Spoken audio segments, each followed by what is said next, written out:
This is a really great question for the end of a podcast, not necessarily for the beginning of a podcast, but it's great for the end. And I'm so glad I got to hear you recently on the Metabolic Link podcast, and host Victoria Field asked you this question towards the end. And I loved the question. And you had said it had actually been one of the very first times you'd ever heard the question and got to respond to it. And she said, for somebody that works so hard in this field, metabolic psychiatry, you're doing so many things, you're doing studies, you're working with people clinically, there's always new stuff coming out that you have to learn about and stay on top of, so many things. What is your personal link to all of this to make you so motivated to keep doing it? I thought she asked an incredible question. I loved your answer. So we're going to start out with a great question for the end of the podcast. We're going to start with that. So for you personally, why do you work so hard in this field?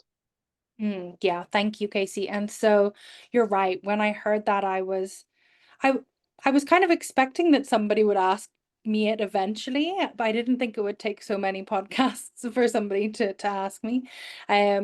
But you know, unlike some other people within the field, I'm fortunate enough to not have that direct personal experience with poor mental health. And so one would then think, well, what are you doing? Why have you now decided to commit your career to this? And it's because when I was working in the National Health Service in the UK, which if you remember from our last conversation, I'd spent about 4 or 5 years working on the psychiatric inpatient units there with people who were really, really unwell. it, that left a lasting mark on me, and I made some great relationships with some of the patients there. Unfortunately, the way the mental health system works is, people and then the way people feel is, people are unwell. If they're unwell to the point that there's a danger to their life or a danger to somebody else's life, they come into the wards where I was working, and then they hopefully get a little better and then they get discharged. But more often than not, people either stay a really long time, I mean months to years, or they feel a little bit better and then they're discharged, but then very soon they come back again. And so over the 4 or 5 years that I was there, I was making long lasting relationships with the patients that were on my ward because I was seeing them every day. I was working 12, 14-hour shifts, multiple times a week, doing the night shifts, everything. You build relationships with these people. And, you know, there were a couple of people that I was particularly close to, mainly like the older generation. There were some people kind of in their 60s and early 70s who, this is no surprise, to many of your listeners, they'd been struggling with their mental health their whole life. And so the ward had pretty much become their home. They knew all the staff very, very well. The staff were fond of them. We still had our professional boundaries, of course, but they're living on the ward for long periods of time. And so I got to know them. I got to hear one particular elderly man, I knew for probably 3 out of the 5 years I was there, and I got to know all about his Scottish background and his heritage, and the people that came in and out of his life. And I would take him to I would take him out to the shops, or I would take him to his flat to pick up his post, and I like help to clean his flat. Like all of these things, you just end up building these really tight relationships with these people who society has kind of forgotten about. And not seeing those people get better despite everything we were doing, just watching them come in and out and in and out, and knowing that the psychiatric ward is no place to call home. Um, and yet that's pretty much how it was for them. That at this point, knowing what I know now about how effective ketogenic therapy can be and seeing the results that I'm seeing, I just don't want anybody to have to end up in that system, coming in and out of that system, or ending up in that system for a long period of time, if I can help it. And finally, there is something now at our fingertips that I think can help to prevent people from ending up, on those wards, and that's ketogenic therapy. So that's why I'm so focused, because had those individuals had access to this care 20, 30, 40 years ago, back when that pilot study came out, you know, the one we spoke about last time, their life could have been completely different. Yeah. And to know that so many of them are no longer with us, that hurts a lot, you know?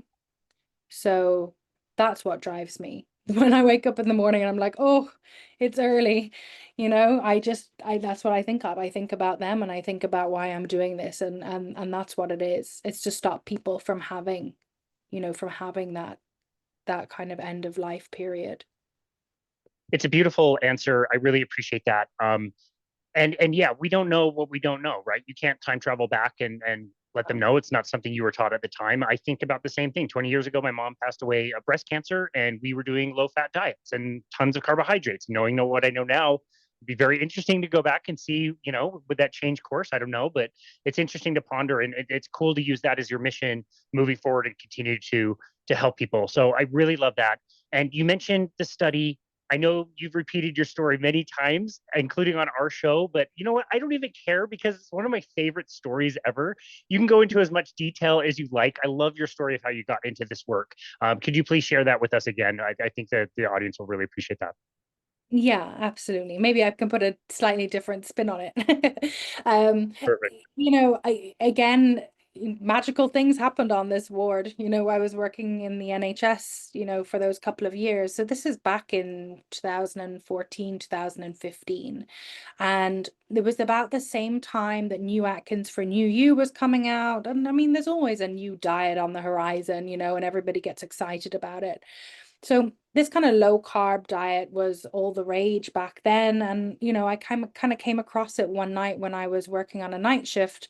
Things were quiet and, you know, I was just having a bit of a read. And I had noticed that a lot of the research that was on this diet was like, oh, you know, type 2 diabetes, it seems to be regulating blood glucose levels, and you know, the secondary outcomes seem to be that people feel better. Like, yeah, go figure. Like, people feel better because they're losing weight, or they're feeling better because their glucose levels are regulated. That makes sense. But then the further I went digging down my PubMed search, you know, the more I came across, you know, regardless of blood sugar regulation and regardless of, you know, type 2 diabetes moving into remission with a low carb ketogenic diet, they were still seeing improvements in psychological well-being and mood. So when they looked at the statistics and they separated it out, you know, despite the other improvements, there were standalone improvements in mood and psychological well-being. And I thought, well, that's a bit silly because that's a diet.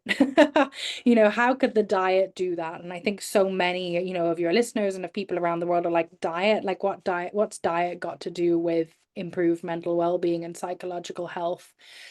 And then I kept searching and I came across the term ketogenic, which at the time didn't make any sense to me.